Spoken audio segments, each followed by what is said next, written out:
This episode is all about answering viewer questions. Next on Talking Cars.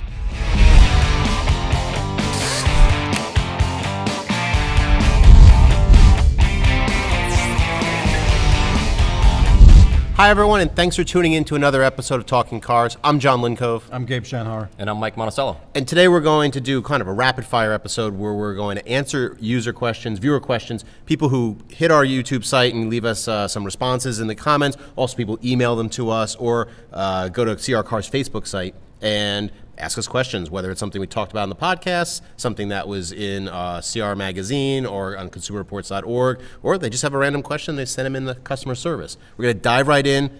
First question, if CVTs are so awful, why are they used? I'm all for going green, but come on, for an extra mile or two, why not use a 6-speed automatic?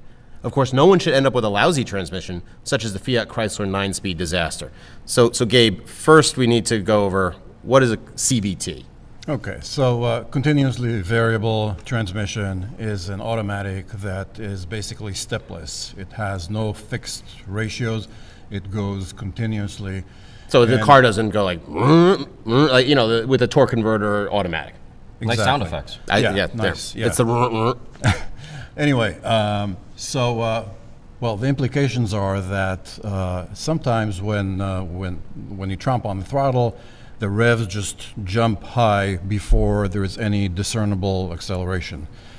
For most people, when you're just loafing around and you're not in a hurry, it's no big deal. No one ever pay attention to that. But for some people who tend to be in a hurry and like driving, it's just unpleasant. And that's the CVT, like the rubber band. Yeah, it's the Exactly. rubber band there. Effect, it's like a snowmobile. If you've ridden a snowmobile, that's what it's like. Sure. And so that part of it is the annoying thing about the CVTs. But I will say, they've gotten better. They've gotten considerably better than when they first came out, and now they're doing these Like sort who? of artificial steps. A lot of them have, Subaru has it, where they, instead of just going all the way up in revs, now it'll bring the revs down slightly and then down again and then down again. Right, mimicking a regular automatic, Exactly. which makes it a little more palatable. Back to the Which though Exactly. might Okay, make good. you say though, okay, so if you're trying to make it like a regular automatic, why not just have a regular automatic? Well, that's the There's a question, advantage right? of the CVT is, of course, optimizing fuel economy and performance. And it works for the most part, and they are usually less expensive and more than an 8-speed automatic transmission. to manufacture For the just manufacturer. option? Okay. Yeah. And they are very common. A lot of Japanese cars like to use them, and they kind of suit the low-speed driving style that's common in Japan. Well, and So there's a lot of geography that's going into the transmission choice. Fair point. We're going to jump to the next one. I've owned Porsches, Audis, and BMWs. Love them all, but tired of the initial and then maintenance costs. So I think the purchase price and then the maintenance costs. I've been surprised by the Elantra Sport, the Hyundai Elantra Sport. It's decent looking, has all the grown-up goodies, great handling for front-wheel drive, enough torque, great warranty, and so inexpensive. What do you folks think? Mike? I actually kind of liked it. I mean, we had one here that we rented, and I liked the engine. It has a turbocharged 4-cylinder with a little over 200 horsepower. So it had decent power. It was fun to drive. It handled pretty well. Mm-hmm. And, I will say sometimes I think I get thrown off by when a car has a manual transmission that immediately, usually, if it's a decent manual transmission, already makes it more fun to drive. And the one we rented did have a manual transmission. But I will say I was impressed. It was better than I thought it was going to be. Compared to what other vehicles? Like, Well, compared to just the regular Elantra, Mm-hmm. which has an engine that is just only so-so. But you wouldn't put up with a Porsche Audi or BMW. No, absolutely not. But if this guy's trying to save some money, Okay. It's not a bad choice. And also, maybe an even better choice is the Elantra GT Sport, which is, the hatchback sort of Europeanish version, which looks even better. And is more useful because of the hatchback configuration. So I think that would be the fun little car to have. So counterpoint, because I already see the almost sour puss on Gabe's face here. He's like, Mike doesn't know what he's talking about. Well, let's just say there are no free rides in this world. So if you want that level of driving engagement and you're used to Porsches and Audis and BMWs, I'm not going to be someone who's going to tell you, yeah, you're going to get the same kind of experience in a Hyundai. I mean, with all due respect to Hyundai, Right. and they make some pretty decent cars and SUVs, the Elantra GT It's meant to be like a high-performance small sedan competing with the Civic Si and with the Jetta GLI, for instance. And I remember driving it, and I was pretty underwhelmed. I think maybe that was the problem. You were underwhelmed, so I went in ready to be underwhelmed, and then I was a little, here's the thing: is that this guy is not saying he's done with those cars. I mean, it's not like he knows that this isn't that level of a Porsche, BMW, whatever. He knows make a that. mistake. Yeah, so I mean, there's no question that this is not at that level. But for I think for what it is, it's not bad. It's probably going to be a reliable, economical, Yeah. sporty-ish car. With a little bit of fun, not a lot, but a little Right, bit. right. And But the refinement won't be there either for, No. BMW or Audi, even if you're talking an A3 or BMW 2 Series. Right. Has a great warranty. Yeah, it has a great warranty. I mean, if I were him and I want to save some money, at least on the purchase price, go with a Volkswagen GTI. It's true. Yeah, or even like you said, the GLI. That would be more of a real, he'd get more driving satisfaction. Right. Yeah. No question about that. Okay, so we're going to go from small cars and we're going to move to the opposite spectrum. How about full-size SUVs and HD trucks? I'd like to see something different. You know what? We just happen to have a lot of information on HD trucks. We bought 4 new HD trucks, or 3 HD trucks for our 3.5. 3.5 heavy-duty trucks. Talking about the Nissan XD, is that the Yeah, half? Nissan, well, you're giving it away. Sorry. So some of it was for use for our facility staff because we needed to update their trucks. So we bought the Chevy Silverado 2500. We went and bought the Ford F250, and then we bought the Ram 2500. And we also purchased, like Mike said, the Nissan XD. Titan XD. Titan XD. Right, that's the half truck. And all with diesels. Right, all diesels. All turbo diesels. Okay, so first off, we do cover also SUVs, full-size SUVs. I mean, we've got Chevy Suburban, GMC Yukon, that also Expedition Navigator we tested. They're redesigned, and then there's also the Sequoia. It's a little outdated. It's pretty ancient. Long in the tooth, but the test is still valid because they haven't done anything. And it's still to it. recommended. We still Exactly. recommend it. It's got And we good just did reliability. the Armada, the Nissan Armada. Right, and the Armada, which is a less expensive version of the Infiniti QX80. So, Gabe, tell us a little bit about what we found with some of the HD trucks, because you can't get fuel economy information anywhere on those trucks from the government, and the manufacturers don't talk about it. Right, because they're not required to. But yeah, we found that these HD trucks, I mean, they're excellent work vehicles, but they are quite rough and tumble. I mean, the ride's going to beat you up. There is some diesel clatter. Handling is so clumsy. I mean, they're ultimately secure, but they're just not fun to drive. But talking to our staff, people that drive them every day and are used to these kind of vehicles, the overwhelming majority is they like the Ford F-250 the most. Well, the Super yeah, it Duty. was kind of funny. I mean, I think they liked the engine in the Ram. They liked the transmission in the GMC and the Chevy. And they liked the ride in the Ford F-250. So I think what they said was if they could combine all those into one truck. But I'm going to have to disagree with Gabe on that they're not fun to drive. I actually enjoy driving these big trucks. To me, the bigger the better. And these are a lot more refined than they used to be. These diesels are much quieter. They still have a crazy amount of power. And the sure. interiors are really nice, like that. You know what I mean? They're just a really nice, comfortable interior. Yes, they ride stiff. I don't know if it's growing up with Tonka toys. I had a whole collection of Tonka toys that I played with till I was 5. Yeah, I see them on your desk still. That's okay. But there's something about, I dreamt of, I wanted to work on a construction site, driving those huge yellow dump trucks. And then I wanted to be a long haul truck driver. So I still have this affinity for big trucks. And so I kind of enjoy getting up in one of those things. It slows me down, especially with the diesels. I bet you use the Jake brake all the time with a Ram. Oh, the exhaust brake? Absolutely, I do. I love that thing. The other ones, they don't make much sound. The Ram actually makes a real Jake brake, exhaust brake kind of sound. Like a semi-truck. Yeah, the ones when you hear them going down the highway. Not to the obnoxiousness of the semi-trucks. And I mean, they're in super fairness to the trucks, they are designed to carry huge payloads, and tow 10 to 12,000 pounds. So they're going to have stiff suspension. Like our bicycles. Right, like a bicycle, like a carbon fiber bicycle. Yeah. We'll get to that in a couple questions. So stiff suspensions, It is what very it high is. tire pressure. They I mean, are they're hard- designed for load capacity. And they are hard to get in and out of, no question about that. They're hard to And their maneuver. braking performance is total below par. Well, and that's a key thing. I mean, I don't think a ton of people go out and buy a 2500 because it's bigger than the 1500, so I'm going to be more macho. Some people may want a 2500. They tow a little more often, but it does seem to be a lot of people buy 1500s, the smaller half-ton trucks, and they don't use them as a truck as much. They use it as almost a family vehicle and with occasional towing. These, you're not going to see that as much. But if you do drive them around on a daily basis because it's a part of your job, if there's nothing in the bed, they are going to bounce around like crazy. If you have tools, if you have a lot of stuff, you have a work rack in there, it's going to help a little bit. Not to mention that it's a pain to park these behemoths. Yeah, the turning radius, the It parking. helps to is live in the annoying. country. There's no question about Yeah, that. it's And true. that's, a lot of us live in the country, so it's not. Well, we'll bring you back to the city on this one. Love your videos. Can you explain how active noise cancellation works in vehicles? They'd be perfect for the Jake break.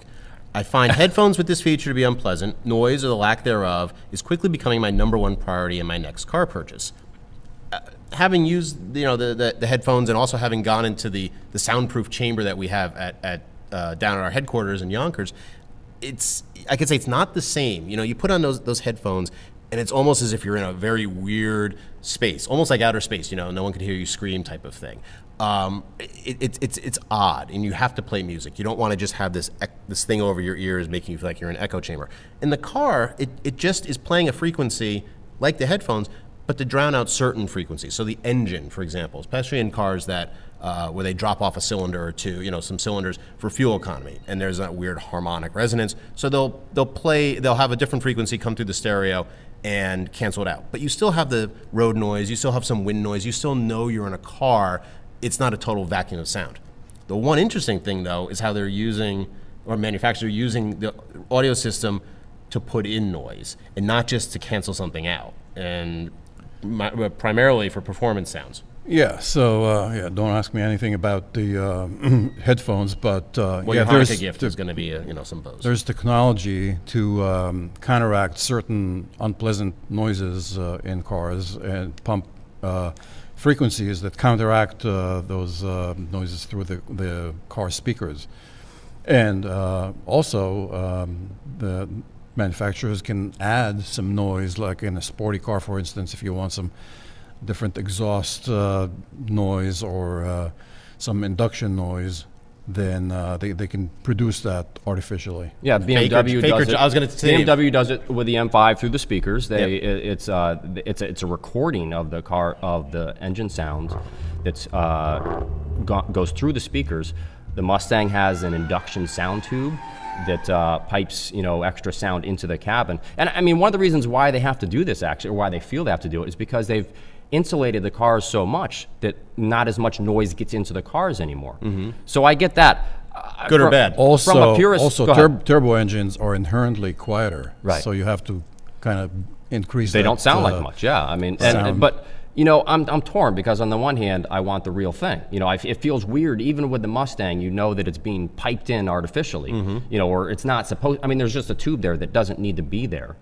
So on the one hand, that bothers me. On the other hand, it sounds fantastic, so I'm good with it. But I just wish it was more all just real. Maybe it has to be exhaust. That's the easiest way to do it. So maybe it'll be good up to the point where you buy the 4-cylinder turbo and it pumps in the V8 exhaust. Then I'll definitely will not like that. Okay, we've said that.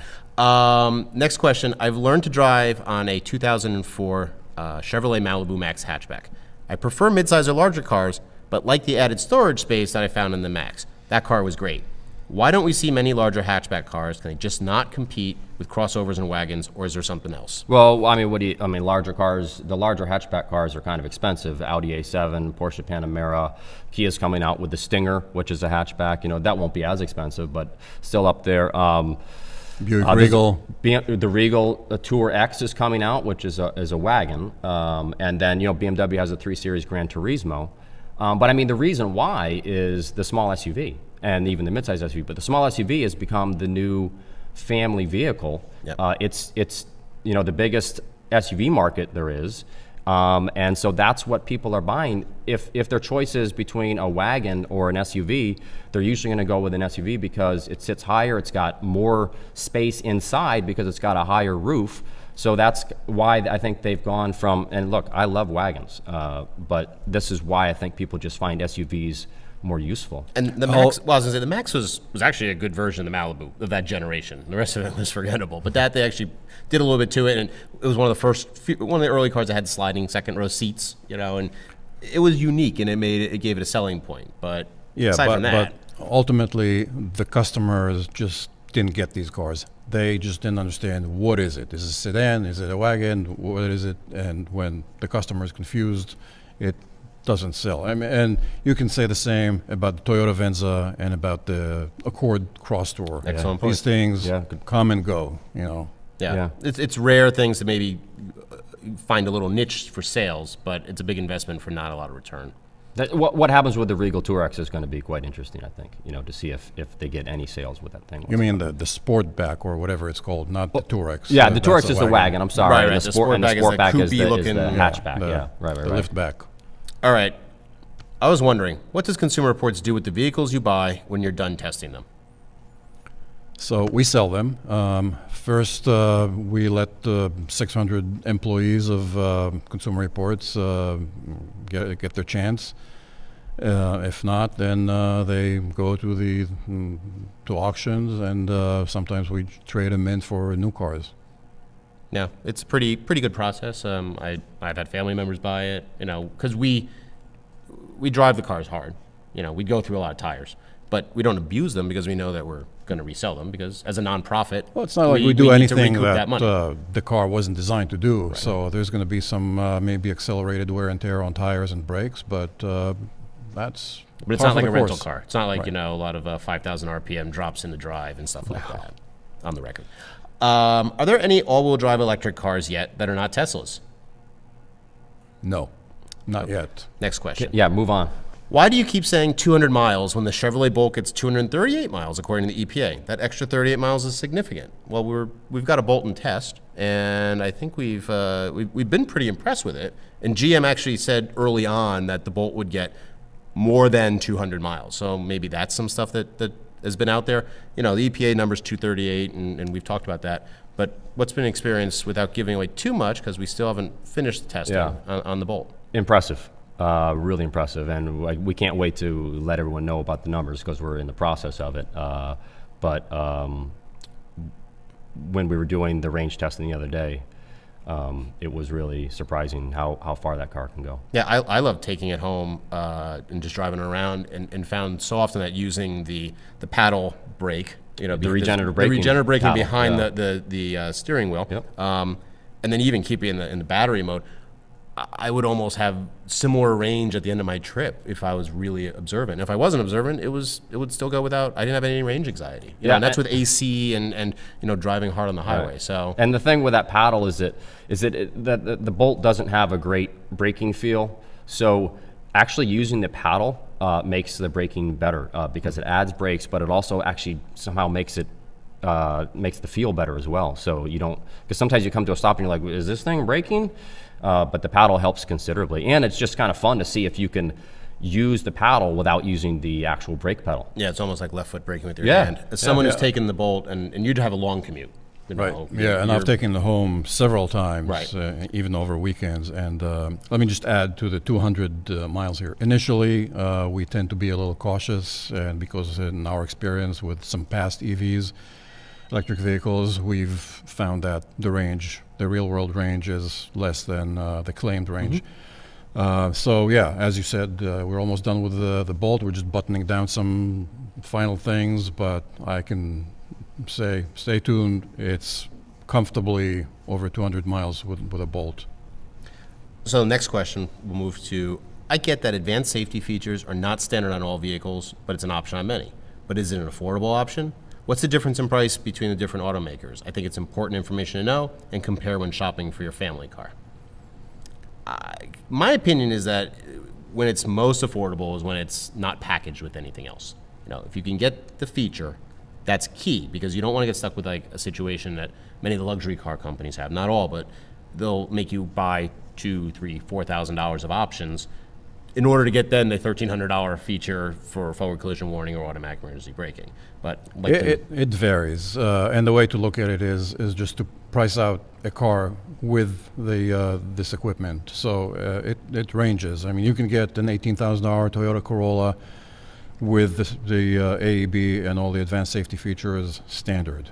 Or Right. you can get a Chevy Equinox that will force you to get the Premier, and on top of the Premier, another package that contains all these features, which will bump the price by $6,000. And it doesn't have any bearing on the effectiveness of the system either. Then you have the worry, the concern about how the system works, price independent. Yeah, I mean, it's great that Toyota is making so many other cars, with this standard AEB. I did some pricing on a Subaru Impreza, and that's the thing, is that you can't even get it on the base 2.0i. You can't get the EyeSight system. You have to step up to the 2.0i premium, right? And then it's part of a package which is $1,395. And now you're looking at a $23,000 car when you were starting, under 20. So the fact that, you can't, it should be something that you can get on every single trim. You can't even get it on that trim, and really it should be standard on every trim regardless, is what we feel here. And exactly. so but it is interesting how the way they package it means that it's more expensive with some cars than others. But usually it's somewhere around $1,400, $1,500, maybe $2,000. Sometimes a lot more expensive than that. Well, I looked in on a Mazda CX-5, excuse me. You pay about $625 to be able to get the high-speed forward collision warning with automatic emergency braking. Low speed is standard on it, which is very nice. So you get about $26,000 for touring with that. A Subaru Forester is $29,000 with EyeSight, like you said, $27,000 without. So at that point, okay, you're spending less. You're spending about $3,000 less, but then there's the effectiveness of the system, and that's a whole different story. So at the end of the day, yeah, it's great that you don't have to buy it with a package, or Mazda makes you move up instead of buying it on the base model and then layering it in. It's really what the vehicle is for you. If getting the feature, and then looking at what we say about it in our write-ups. Another quick question about our car fleet. You keep saying rented when referring to press cars. Why do you rent them? Aren't they meant to be for you to test? Okay, so first of all, we buy all the cars that we test, that we formally test. There are going to be some occasions where we borrow cars, but we pay for these loans, and and these instances are before the car goes on sale. So we want to have some content, some high-level, big picture kind of content on the car, which is not to say that this is a replacement for the full it's formal like road a first test. drive or something like that. Exactly, Right? Yeah. it's a first drive. But we say rent because we pay for these loans, and that's as simple as that. We like to be independent. We like our no strings attached, and we don't like getting any favors from anybody. And that's pretty much unlike any other auto publication, to my knowledge, in the country that we do this, and we do this so that we do remain. There's no question that we're unbiased. We're not getting free stuff from anybody. Yeah, we're just making sure everyone knows we're above board. We're not taking something in return for a review or anything like that.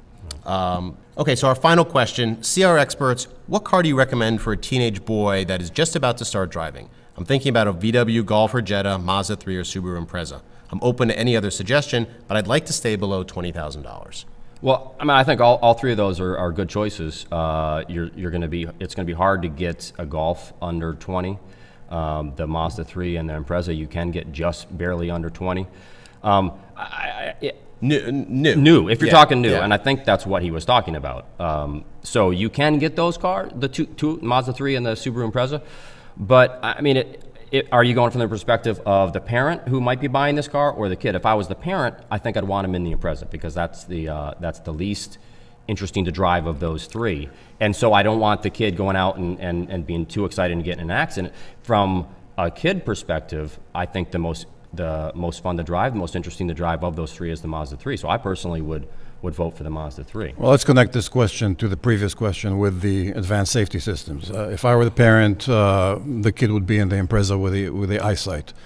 And you can't get these below $20,000. It's going to be $22,000, $23,000, but it's totally worth it. The Mazda 3 and the Golf there's no way you can get those with the active safety systems below $26,000. Yeah. I'll throw in a whole other monkey wrench to this. What about leasing? My brother-in-law just looked into doing this for his 17-year-old daughter. Ended up leasing now slightly more expensive a Forester, but they got a low mileage lease on the Forester just because they knew that she wasn't going to be driving that much, but they were able to get eyesight on the car, and that was a big thing for them. Sure. I mean, it's more of a financial question. I mean, if you want to pay $200 a month for 3 years, or $250, $300 a month for 3 years, and you want to be in a new car and not get into your savings, that's just fine. Plus, 3 years, a kid goes to college. Who knows? In 4 years, you're going to be in D.C. and Chicago. You don't need a car. So The only thing is, though, I mean, you're talking about a teenager in a brand new car. I mean, it happens in the world. What I'm saying is that you're looking at possibly a lot of dents and dings, and you're going to be returning that car with potentially some damage, if you do a lease thing. I'm just saying. I think that's, I think that's old thinking. I think if you have a kid, you want him in the safest car that you can afford, period. What I think we'd like to hear from people about what you do with your kids. And on that note, we're going to wrap up this episode of Talking Cars. Remember, leave your comments and questions in the show notes below. Thanks for watching, and we'll see you next time.